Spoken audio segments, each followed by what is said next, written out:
আসসালামু আলাইকুম। আমাদের আশেপাশে এমন অনেক মানুষ থাকে যারা বিনা কারণে শত্রুতা করে। কখনো কর্মক্ষেত্রে সহকর্মী, কখনো প্রতিবেশী, আবার কখনো নিজের অতি আপনজনও আমাদের বিরোধী হয়ে দাঁড়ায়। আপনি কি এমন কোনো পরিস্থিতিতে আছেন যেখানে আপনার কথা কেউ শুনছে না বা আপনার বিরোধীরা আপনার ক্ষতি করার চেষ্টা করছে? আজকের ভিডিওটি আপনার জীবনের মোড় ঘুরিয়ে দিতে পারে।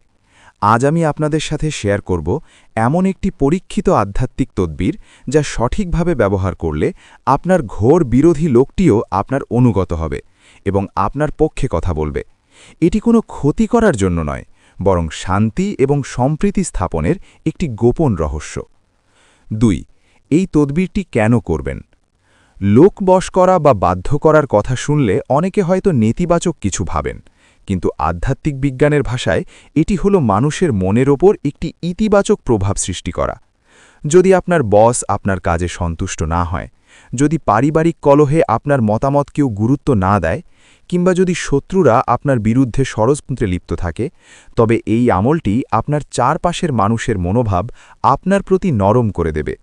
এটি একটি হক বা জায়েজ তদবির, যা অনেক অভিজ্ঞ সাধক দ্বারা পরীক্ষিত। ৩. মূল তদবির ও নকশা লেখার নিয়ম। আপনারা স্ক্রিনে যে বিশেষ নকশা বা তাবিজটি দেখতে পাচ্ছেন, এটিই হলো সেই কাঙ্ক্ষিত তদবির। এটি তৈরির জন্য আপনাকে সুনির্দিষ্ট কিছু নিয়ম পালন করতে হবে। নিয়মগুলো মনোযোগ দিয়ে শুনুন। কখন লিখবেন? যে কোনো জুমাবার বা শুক্রবার ফজরের নামাজের পর অথবা বৃহস্পতিবার দিবাগত গভীর রাতে এটি লিখলে সবচাইতে বেশি ফল পাওয়া যায়। লেখার আগে অবশ্যই পাক পবিত্র হয়ে অজু করে নেবেন এবং জায়নামাজে বসে কিবলামুখী হবেন। কি দিয়ে লিখবেন? সাধ্য থাকলে জাফরান ও গোলাপ জলের কালি দিয়ে লিখুন।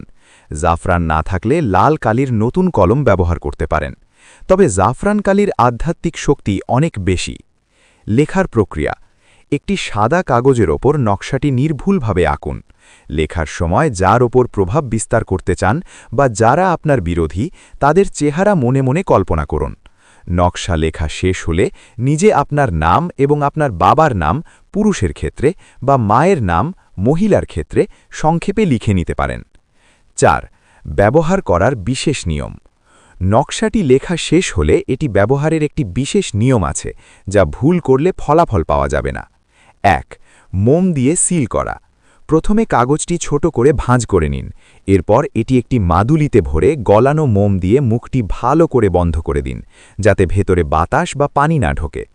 ২. ধারণ করার নিয়ম। পুরুষদের জন্য, আপনি যদি পুরুষ হন তবে এই মাদুলিটি আপনার ডান হাতে বাঁধবেন। মহিলাদের জন্য, আপনি যদি মহিলা হন তবে এটি আপনার বাম হাতে বাঁধবেন। গোপনীয়তা: এই আমলটি করার কথা কাউকে বলবেন না। আধ্যাত্মিক কাজে গোপনীয়তা রক্ষা করা সফলতার প্রধান শর্ত। ৫. সতর্কবার্তা ও নৈতিক নির্দেশনা। এই তদবিরটি অত্যন্ত শক্তিশালী, তাই এর অপব্যবহার সম্পর্কে আমি আপনাদের সতর্ক করতে চাই। অসৎ উদ্দেশ্য নয়, কারো সংসার ভাঙতে বা কাউকে অন্যায়ভাবে কষ্ট দিতে এটি ব্যবহার করবেন না। যদি আপনি অন্যায় উদ্দেশ্যে এটি করেন, তবে হিতে বিপরীত হতে পারে।